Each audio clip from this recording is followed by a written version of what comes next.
Methodism became more mainstream, and they decided they needed a bigger and more impressive building.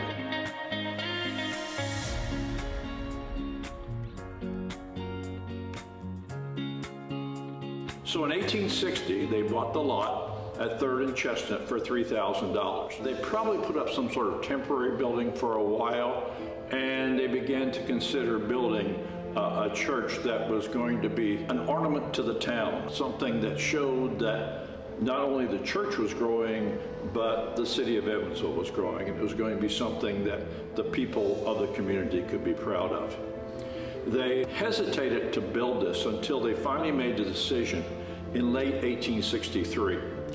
And I think the reason for that was, if you remember, the Civil War was going on at that time, starting in 1861. And with Kentucky just across the river was slave territory, although they never left the Union. They didn't join the Confederacy, but there was a great deal of support for the South in Kentucky.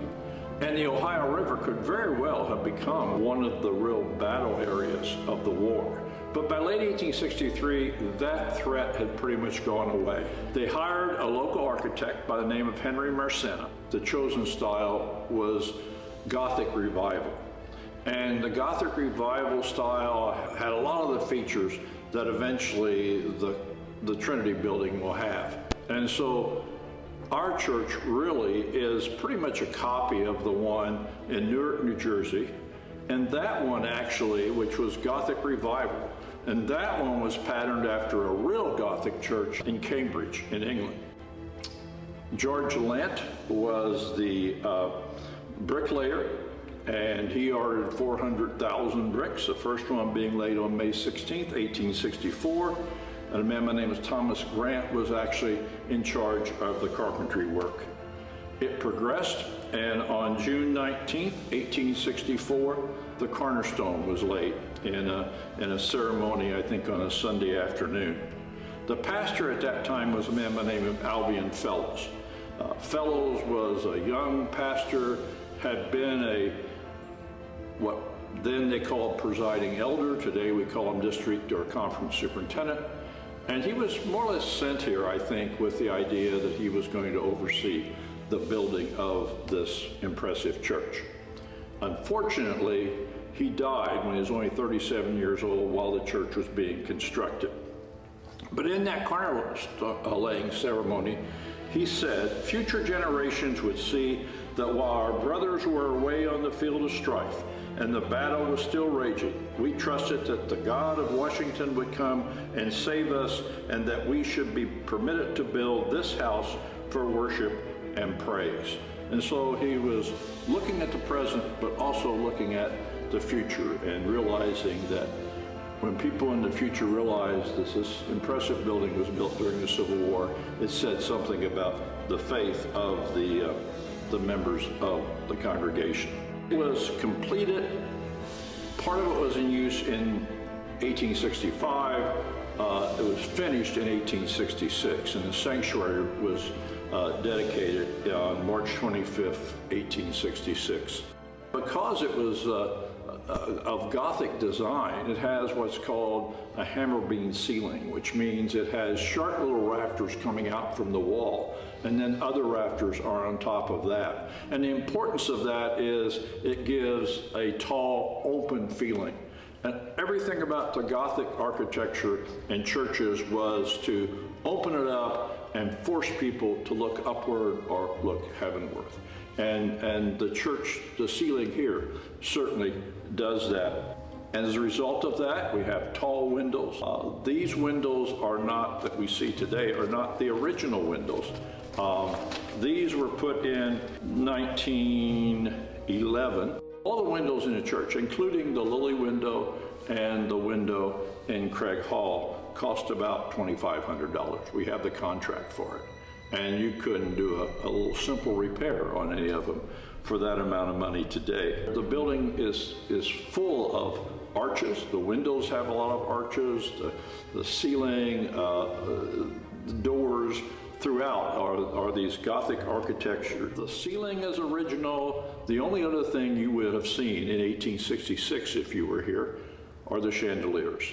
They were purchased in Philadelphia by John Engel for $774. They were originally gas. They were lured, and you had big poles to light them. Later, by 1915, they were gas and electric, and then I think in 1925, they became electric, and of course have been raised much higher now. You can go up above the sanctuary ceiling, and there's a real attic room up there, and each one has a winch with a cable, and you can lower them down when you need to do that for whatever purpose. The balcony was added in 1884. There was a small balcony in the back by the window, and I think the balcony was originally designed, but they didn't put it in. They did that in 1884, but they didn't put that little railing around until 1895. And if you've been there and you've stood in that front row, you know that would be pretty scary, because there's nothing there to stop you and to grab on in case you started to fall. So I'm sure that was an important safety feature that was added later. The organ is, of course, not the original. There have been several organs. It's a Wicks organ.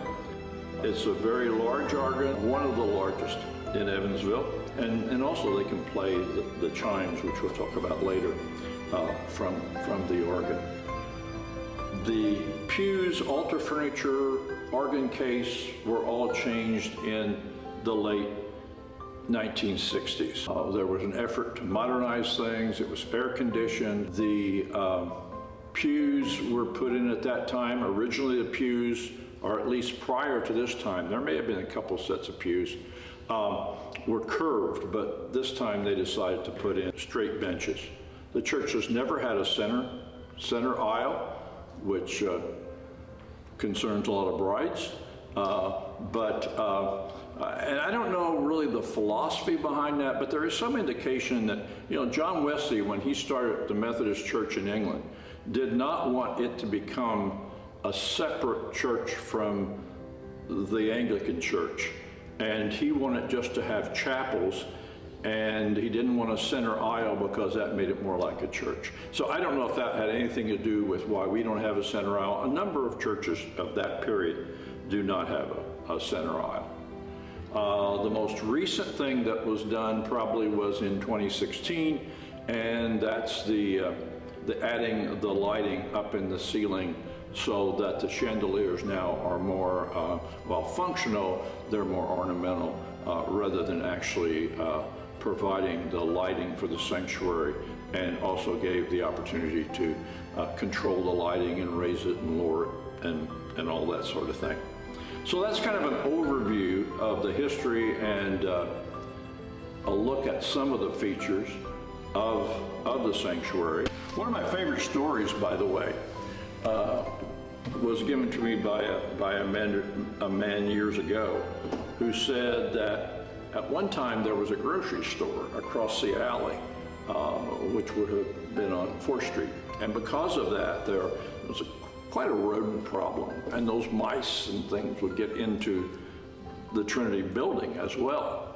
And the story is that one time, I don't know how long ago, but it was long enough ago that women wore very long skirts, and one of the women sitting during the service felt something crawling on her leg. And she realized it was a mouse, and rather than disturb the service, she reached down and grabbed the mouse in the fold of her skirt and held it there until the service was over, and then walked outside and let the mouse go. That's one of my favorite stories of everything I've heard about Trinity. I think that's one of the greatest stories. So if we leave the sanctuary, we come into what is now the chapel. The chapel has actually only been like this since the early 90s. There was a large gift from Alice May that she wanted to spend some money on the church and things that she could see while she was still alive. And so the chapel, the history room, children's area, a number of areas resulted from her generous gift. Originally that was, originally that was an entrance to the church, as well as the one on 3rd Street. So you could enter off Chestnut Street. And if you look in the chapel, you'll see the one window, the center window, is larger than the others because that was a door. And so you came in from Chestnut Street, and then there was a stairway going up to what we now call Craig Hall. That was changed in the 1920s with the addition of the church house, which we'll talk about in a minute. And so at that time, the stairway was taken out, the entrance was closed in, and the stage was built, and also the ceiling was lowered. You only see a small portion of that window of Christ with the elders in the temple. There's much more of it above that that's we can't see. It's covered up. But if you go outside and look up, you can see it. It has its current appearance since about the 1920s. It's now named for Dr. Craig, who was a pastor here. He was not only important in the spiritual well-being of Trinity, but of the whole town. By 1920, there was a whole different idea about what a church should be doing. A church was no longer just a place to meet on Sunday morning and worship and maybe have Sunday school. It was to be part of the community. So by 1920, the church had grown considerably, and so they decided to expand and build what they called the church house. So everything, if you look at the church from 3rd Street, on the right is the Gothic original building, and then that large tower and everything to the left is of the 1920s. And by that time, the Gothic style was no longer the in style, it was more Tudor, which is another historic English style of architecture. So that building is considered to be Tudor in style. And the idea is that the Tudor style and the Gothic style would blend, and you have to decide how well that works. But that building was designed by a prominent firm from Detroit, and it was the latest in church architecture. It cost about $210,000 at the time, and much of the money came from the Iglehart family. Also, the Leslie Iglehart family gave some $12,000 to put tubular bells in the tower. One feature, well, two features in that area. One is the recent development of a ramp to go from sanctuary to the lobby area. And the other one from the early 1980s is the elevator, which goes up to the 2nd floor. The tower lobby floor, if you stand there and look to the rest of the building, you see it's up, 3 or 4 steps. And the reason for that is that the gymnasium was put under the building, and so they had to raise that floor. That caused a problem because it was difficult for people as they aged to make all the steps. So they decided to put in an elevator, but it became a very controversial thing. Many people thought it was just a waste of money, and they had to vote 3 times before they finally got the approval. And so it was put in the early 80s, and people who were very much opposed to it at that time, years later told me it was one of the best things that came into being here, because they had aged and they really needed it more now than they did before.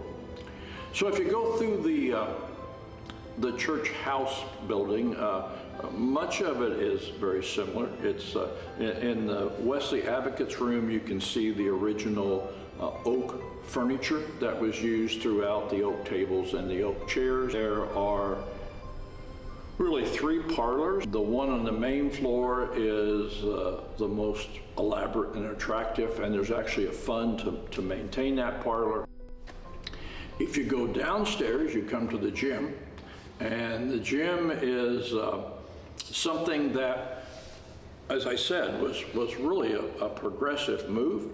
It has been used for basketball, now pickleball, a lot of other activities. The 2 people that many times are considered very important in the formation of the church are Robert Parrott, and there is a plaque about him on the one side of the front of the church, and the other is Albion Fellows, and there's a plaque for him on the other side. It's a beautiful church. It's a historic church. But as one of the people who dedicated the church in 1866 said that the church is not the building, but the people who make up the church. And we've had a wonderful list of people who have worked here and who have tried to do the work of the church and tried to keep the church building and tried to serve the community. And we've had wonderful people who have been part of this church, and we still do have.